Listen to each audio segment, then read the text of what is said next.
Welcome to How to Survive the Ends, an audio docu-series giving you the knowledge you need to maneuver and thrive in the urban cities of England. While you're listening, make sure you hashtag How to Survive the Ends on all socials.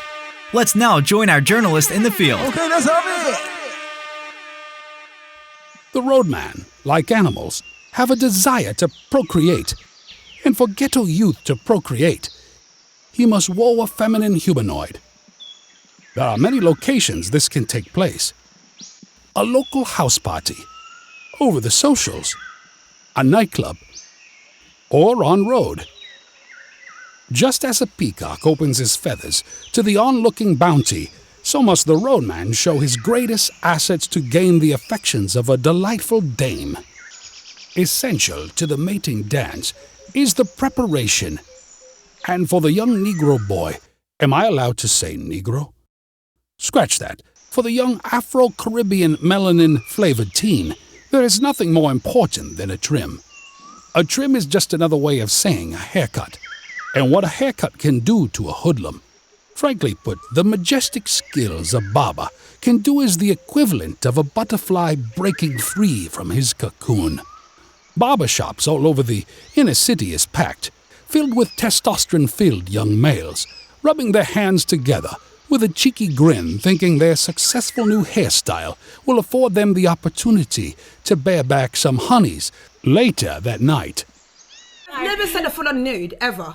Like, there was no naked picture of myself, ever. It's all, like, alluding, and it's all, like... Sexy, artsy. The first settlements on new ground would often show respect to one another and do what is called a CRB check. This check to ensure the intended female had not been previously slayed by any of the mandem, or more importantly, that she was not somebody's baby mother. Not checking could turn you into a pagan awfully fast. Like much of what we have discovered in our time in the ends, there is different language used to describe these delicate creatures. Sweet one, my size, buff ting, sweetness, or by their skin tones, browning, lighty. Let's draw our attention to the blacked-out whip or car, parked carelessly on the zebra crossing.